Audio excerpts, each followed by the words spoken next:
Good morning students. In this video we will discuss about BCNF, or the full form of BCNF is Boycott Normal Form. It was developed by Boyce and E.F. Codd in 1974. These are the two professors, one is Boyce and another one is E.F. Codd.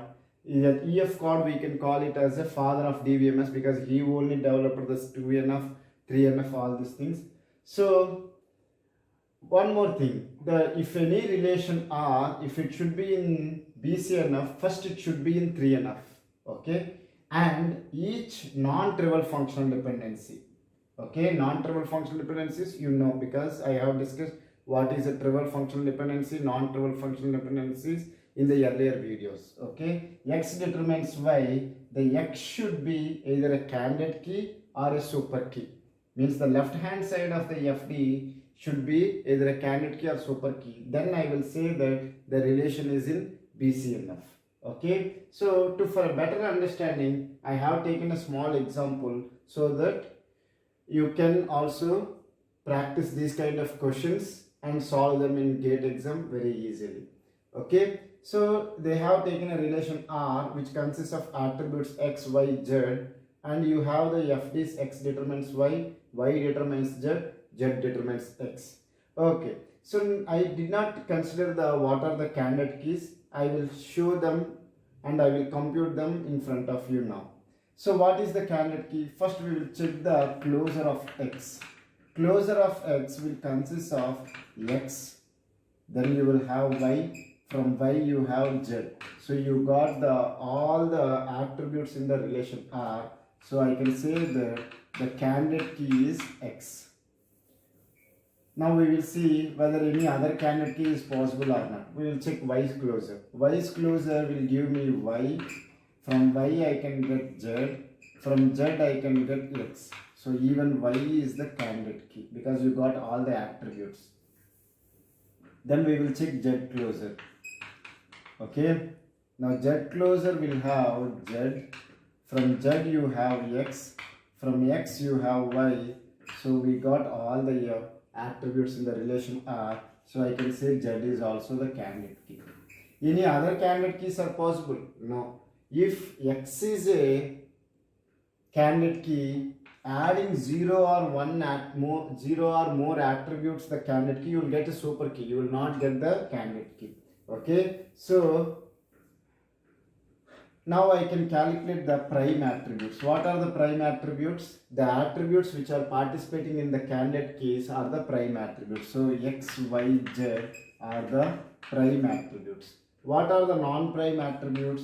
The attributes which are there in the original relation but not in the prime attributes list.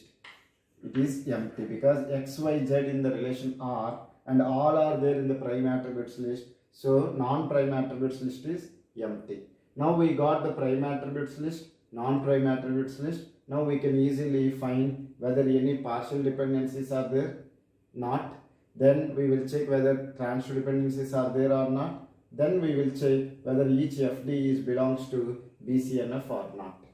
Now if you see that left hand side you have a prime attribute is there, and right side also you have left side X is a prime attribute and this is also prime attribute. So I can say that it is not a partial dependency.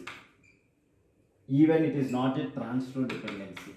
When I can say that it is a partial dependency, if you have the candidate key as AB and non-prime attribute is C, if you have a FD called B determines C, right hand side you have a non-prime attribute, left hand side you have a part of the candidate key, then I will call it as a partial dependency. If B is a non-prime attribute, C is also non-prime attribute, then I will call it as a transitive dependency. In this case, it is not a partial dependency and transitive dependency. Now come to the Y determines Z. Z is a prime attribute, so it cannot be a partial dependency, and Y is a prime attribute, so it cannot be a transitive dependency. Similarly, even Z determines X and it cannot be a partial dependency and transfer dependency because X is a prime attribute and Z is also a prime attribute. So I can say that the relation is in 3NF. The first condition is satisfied.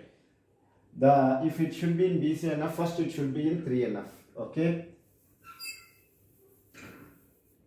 Now we need to satisfy the second condition. What is the second condition? If you have an FD, A determines B, the A should be a candidate key or a super key. So take the each FD, X determines Y is there.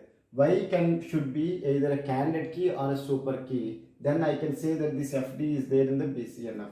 If you see this one, X is a candidate key. So this FD is there in the BCNF. Similarly, Y is also a candidate key. I can say that it is a BCNF. And Z is also a candidate key. So I can say that it is in the BCNF. If all the FDs are there in the BCNF, then I can say that the relation R is in BCNF. Okay, so the given relation R with the 3 attributes and 3 FDs, we can say that it is in BCNF. I hope you have understood what is BCNF and how to check whether the relation is in BCNF or not. Okay, thank you so much.